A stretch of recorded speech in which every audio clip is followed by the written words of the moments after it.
This is the Momentum Podcast. Last night, we held our CEO call with all the CEOs that have businesses in our membership.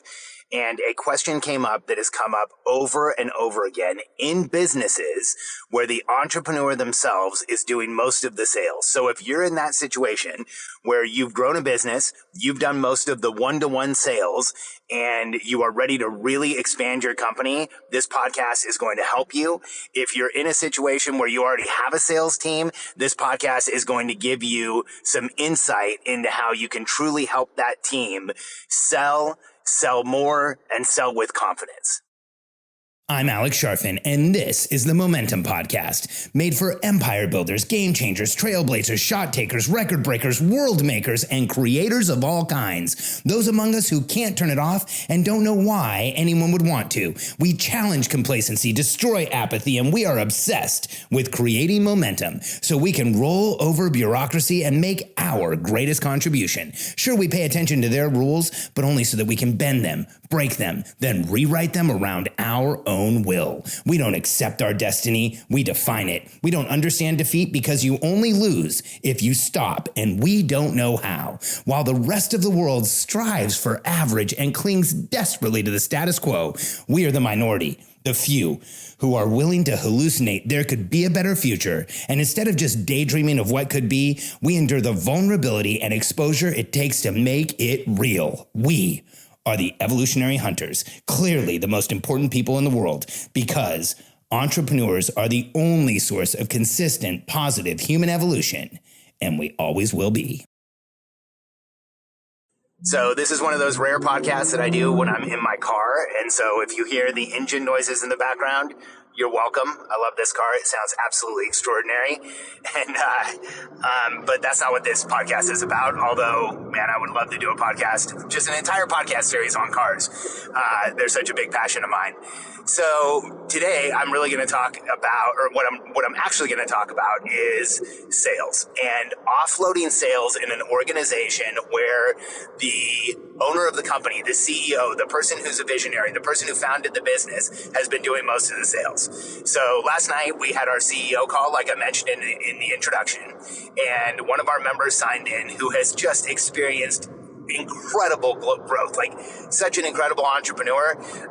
He's a little guarded with his numbers, so I'm not going to share his name, but he has grown a business in the last 3 years of being in our program from $8 million to last night, he in October hit a run rate, which is the monthly volume, monthly total gross sales multiplied by 12 of $30,060,000. So from $8 million to $30,060,000 is just an extraordinary level of growth in the past 3 years. And one of the places that he has struggled consistently, maybe his most significant area of struggle right now is offloading the sales of his organization from him doing all of the sales to having a team and having salespeople, the people that are doing the sales. And so that was a discussion we had with him last night. And so I want to share with you some of the insights I shared with him and really the most important mindset piece of offloading sales in this podcast, because here's what I want you to get very clear on if you're growing and scaling a business. If you are growing a business, your ability to offload what you do to your team will be your ability to grow that business. And if you are growing a business where you have done most of the sales and you have been the person responsible for sales, then your ability to offload sales is going to be your ability to grow and scale that business. Because when you stay in the sales seat, you are staying in a tactical seat, and that being in any tactical seat in your company, even though sometimes as visionaries and founders, we have to be in those seats, it reduces the amount of time we can put into strategic, visionary, future thinking.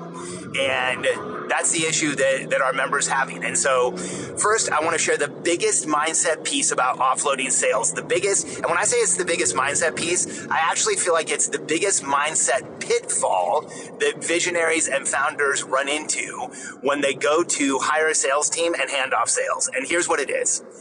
You can't just hire salespeople who have been successful and expect them to be successful in your company.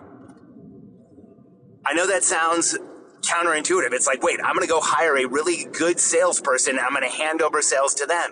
Here's the issue with that mindset is that the way you have been selling in your company, the process you have used to sell successfully in your company, the mindset you have used to sell successfully in your company is exclusive to your business. It might be similar to other businesses. It might have some commonality with other businesses, but it is exclusive to your business. And where I see so many founders fall down and fail to offload sales and have trouble offloading sales is they hire good salespeople and then they say, okay, go do it. Like, you need to go, get sales. Let's do this. Here's the customer list. Here's the prospect list. Here's the leads that we have. Go get us some sales. And I've rarely, maybe once or twice in my entire career, have I seen that be successful. And it was because the similarities and commonalities between one business and the other were almost absolute. It was like somebody went out and recruited a salesperson to sell almost the exact same product, almost in the exact same process. And when I say it's only been once or twice, you need to take that in the context of I've worked with thousands of businesses. I've been doing this 30 years, and so over 30 years. And so out of thousands of businesses, there's been a couple that have gotten lucky. And the rest of the time, when the owner takes the mindset or the attitude that, hey, I hired salespeople, they need to go sell, that becomes what holds them back. That becomes what makes salespeople look like they don't know what they're doing. And that becomes what ends up, I had to honk at somebody because it looks like somebody maybe already started, like 5 o'clock drinking at 5 o'clock in the morning because this car is crazy. I don't honk until it feels dangerous, like somebody's going to hit me. And that was one of those situations. And so when we take on this attitude as owners, when we get into a place where we think I hired salespeople and they need to go sell, that is going to stop us faster than anything else. And so here's the converse of that. This is the advice I gave our member. This is the advice I coach when I'm doing consulting one-on-one. This is the system that you need to use, or you should use, or you can use. Let's just put it that way. You can use. If this is an area of concern for you, this is what you can use. So in order for salespeople to be successful, here's what I believe they need. Number one, they need a sales process. They need to understand the ecosystem that they're selling in. They need to understand how leads come into the company, how leads are nurtured in the company, and then how does that lead up to the sales call that they're on? So they need to understand the ecosystem, the process of how you're getting sales. And secondly, they have to have some type of a script or at least a sales call process that shares the process that you as the owner and founder of the company have been using. And then third, they need to know what you're thinking when you're on a sales call. Let me break each one of these down. So first, the sales process. In order for a salesperson to be successful, one of the first things you can do is show them how you're generating leads so they understand what that person has seen before they get on a sales call. You need to show them how you're nurturing leads, whether you nurture leads through an email list, through social media, through a YouTube channel, whatever those things are. They should be familiar with that process that you're using to engage with and continue engagement with somebody who might do business with you until they finally get on a sales call. And when a salesperson understands this, they understand how that person is coming onto the sales call with them, and that will give them insight and empathy for where that person is. And empathy is so important in sales, but it's hard to empathize if you don't know the process somebody has gone through. So when they understand the process, that is going to make things so much more clear and so much better for that salesperson. Now, secondly, they need a script. And here's what I hear from owners and founders all the time. Well, Alex, I don't really use a script. I don't use a sales process on the call. I just kind of feel the customer out and then I go where my instincts take me. Well, here's what I found after working with as many companies as I have, after hearing that statement as many times as I have. We will have a founder record somewhere between 5 and 20 sales calls. 20 is a lot better, by the way. If you can get to 20, you're doing way, way better. Then we will have somebody on the team with that founder get all those sales calls transcribed and start watching them. And what happens is the first sales call, there might not look like there's a process. The second sales call, there might not look like there's a process. Somewhere in between the third and the 20th sales call, a process starts to emerge and you start seeing, oh, hey, like You say you don't have a process, but here's what you're really doing. When you get on a sales call, one of the first things you're doing is you're building some rapport. Then you're asking the person why they reached out to the company. Then you're asking them what would be a successful outcome for the call. You're doing it in different ways. The dialogue sounds different, but this is what you're really doing. And what you will find if you listen to enough sales calls, or if you have somebody on your team, by the way, if there's nobody on your team to do this, you can do this with your own sales calls. And when you listen to enough, you will start to see what is that process, that unconscious competent process that you're using. And when I say unconscious competent, here's why I say that. You're so good at this, you don't need to have the script sitting in front of you. Now, you might have a script. Then you're in a great situation. You can hand that off to your salespeople. But in a lot of cases, one of the reasons why founders have such a hard time handing off sales is they have an unconscious competence. They're so good at what they're doing, they don't understand the steps they're taking. They just execute the steps and sell like crazy.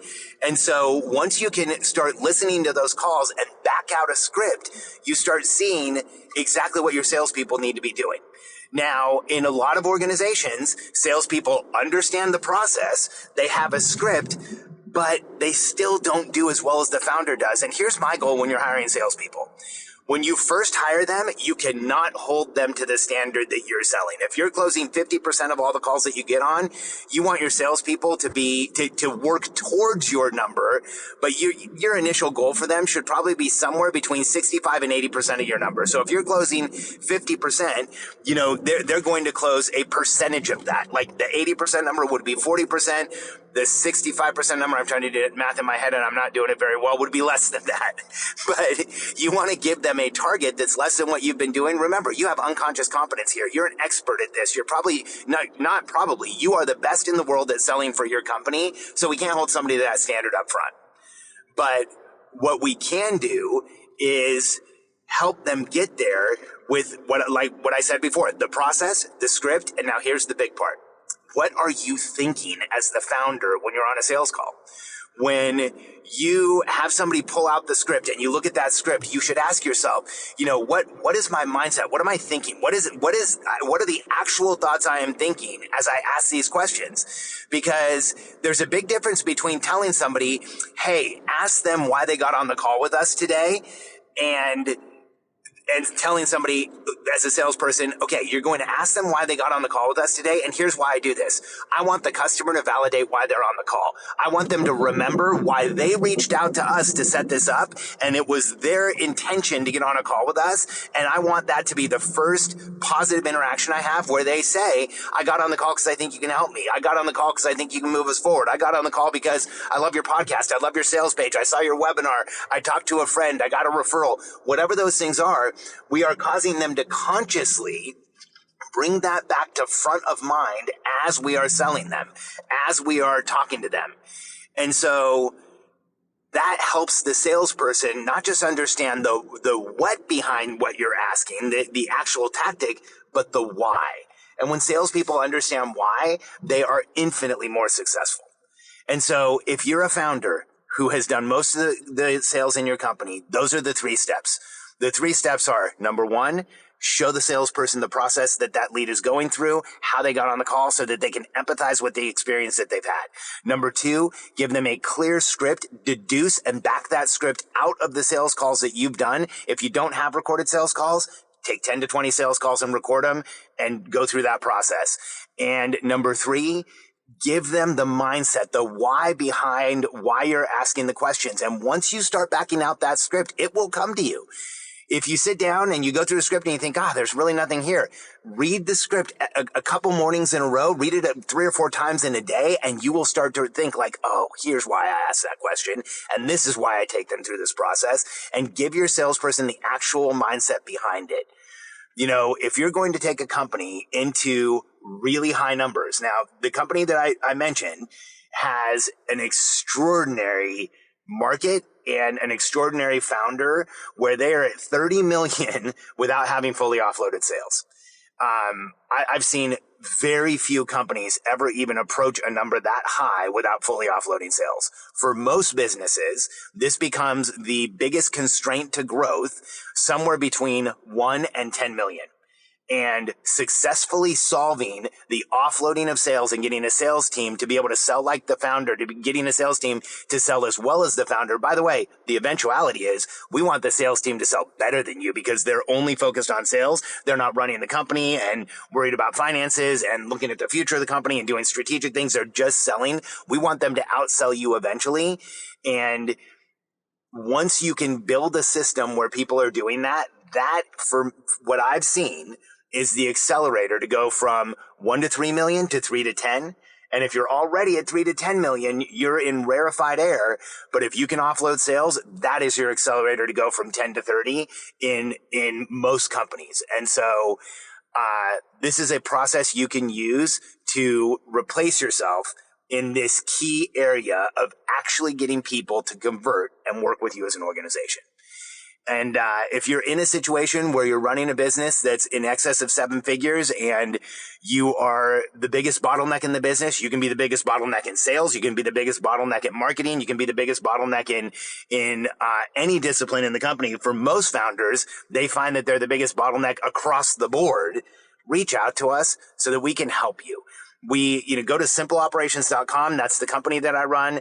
We help entrepreneurs around the world install the systems, the structure, the process, and the routine to help you systematically, consistently, and permanently replace yourself in the company, communicate with your team at a level where everyone knows what's going on, and create massive momentum so you can make the impact and, let's get real, the income that you want to. Go to simpleoperations.com. There's a button right there on the homepage. Click it, answer a few questions from my team, set up a call with us, and let us see if we can help you. And thanks for listening to this podcast episode today. If you know someone who needs to hear it, please share this with them. And I look forward to talking to you on the next episode.